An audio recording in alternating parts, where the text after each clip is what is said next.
র্যাগিংয়ের প্রতিবাদ করায় নির্মম নির্যাতনের শিকার হয়েছেন কিশোরগঞ্জের শহীদ সৈয়দ নজরুল ইসলাম মেডিকেল কলেজের শিক্ষার্থী ফয়সাল আহমেদ ইকরাম। ৩ ছাত্রলীগ নেতার নেতৃত্বে ঘুমের মধ্যে তার উপর হামলা চালানো হয়। সেই ট্রমা নিয়ে হাসপাতালের বিছানায় ছটফট করছেন ইকরাম। কিশোরগঞ্জ প্রতিনিধি শফিক আদনানের তথ্য ও ছবিতে ডেস্ক রিপোর্ট। শহীদ সৈয়দ নজরুল ইসলাম মেডিকেল কলেজে মনসুর খলিল ছাত্রাবাসে ৩০১ নম্বর কক্ষে থাকেন দ্বিতীয় বর্ষের ছাত্র ফয়সাল আহমেদ ইকরাম।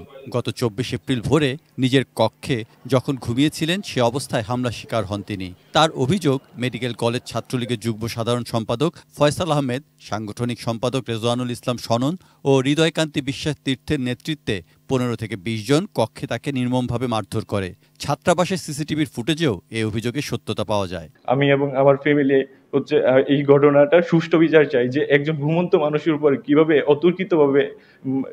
অতর্কিতভাবে এরকম আঘাত করতে পারে। ঘটনার সূত্রপাত আরও দুদিন আগে, ২২ এপ্রিল। সেদিন সন্ধ্যায় কলেজ ছাত্রলীগের যুগ্ম সাধারণ সম্পাদক চতুর্থ বর্ষের ছাত্র ফয়সাল আহমেদের পক্ষ থেকে ইকরাম সহ কয়েকজনকে ডেকে পাঠানো হয়। ইকরামের আসতে দেরি হওয়ায় ক্ষিপ্ত ফয়সাল সবার সামনে তাকে গালিগালাজ করে ও পিটি প্যারেড করায়। সে সময় এর প্রতিবাদ করেন ইকরাম। তার জের ধরেই তার ওপর আবার হামলা। এ ঘটনার তদন্ত ও জড়িতদের দৃষ্টান্তমূলক শাস্তি দাবি করেছেন ইকরামের পরিবার ও সহপাঠীরা। তার অবস্থা খুব একটা ভালো না। সে ঘুমের মধ্যেও হঠাৎ ভয়ে হয়ে উঠে, আতঙ্কিত হয়ে উঠে যে তার উপর যে নির্যাতন করা হয়েছে, এটার জন্য আমরা সুষ্ঠু বিচার প্রার্থী। প্রথমে ঘটনা ধামাচাপা দেওয়ারও চেষ্টা চলে। তবে হামলার শিকার শিক্ষার্থী লিখিত অভিযোগ দিলে ৭ সদস্যের তদন্ত কমিটি গঠন করে কলেজ কর্তৃপক্ষ।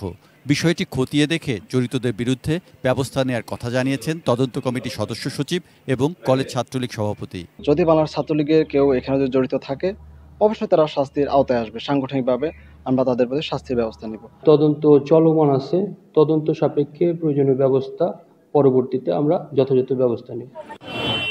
সৈকত Dasgupta, desk report, ATN news.